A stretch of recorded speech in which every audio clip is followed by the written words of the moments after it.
सुबह सुबह घर का आंगन, चिड़ियों की चहचहाहट। तभी रेवती उठकर पूजा की थाली सजा रही थी। दूसरी ओर तनिया कॉफी मग लिए मोबाइल पर चैट कर रही थी। रेवती धीरे मुस्कुराते हुए नेहा को बोली। बहन जी, सुबह की शुरुआत भगवान के नाम से करनी चाहिए, तभी दिन मंगलमय होता है। नेहा हंसते हुए बोली। अरे भाभी, मैं तो कॉफी से रिचार्ज होती हूँ। भगवान बाद में, पहले कैफीन चाहिए। और इस तरह दोनों की सुबह शुरू होती थी, एक घंटियों की आवाज में तो दूसरी नोटिफिकेशन की बीप में। रसोई घर वो जगह थी जहाँ दोनों की असली परीक्षा होती थी। रेवती ने बोला।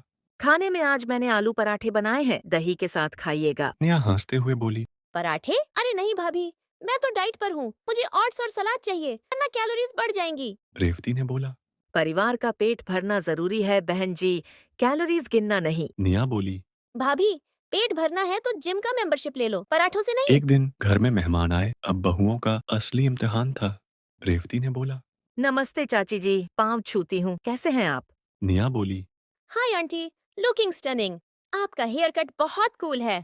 मेहमानों की आंखें फटी की फटी रह गईं। एक बहू संस्कारों में लिपटी, दूसरी अंग्रेजी के तड़के में। समय बीतता गया। एक दिन घर में बड़े फैसले की घड़ी आई। दोनों से राय मांगी गई कि घर में नया बिजनेस शुरू करना चाहिए या नहीं। रेवती ने बोला। बाबूजी जैसा कहे वही ठीक है।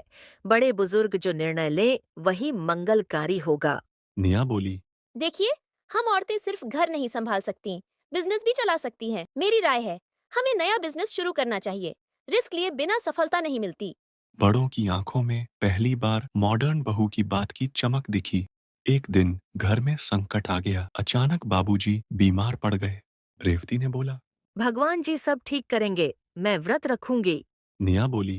भाभी, सिर्फ व्रत से नहीं, तुरंत हॉस्पिटल ले जाना होगा। मैंने एम्बुलेंस बुला ली है।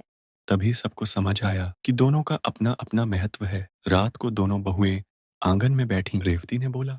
बहन जी, मैंने सीखा कि सिर्फ परंपरा ही काफी नहीं, कभी कभी आगे बढ़कर फैसले लेना भी जरूरी होता है। नेहा हंसते हुए बोली। और मैंने सीखा कि आधुनिक होना बुरा नहीं, लेकिन बिना संस्कारों के कोई पहचान अधूरी है। इस तरह दोनों बहुएं समझ गईं कि संस्कार और आधुनिकता का संगम ही असली शक्ति है। घर तभी खुशहाल होता है जब दोनों मिलकर चलें।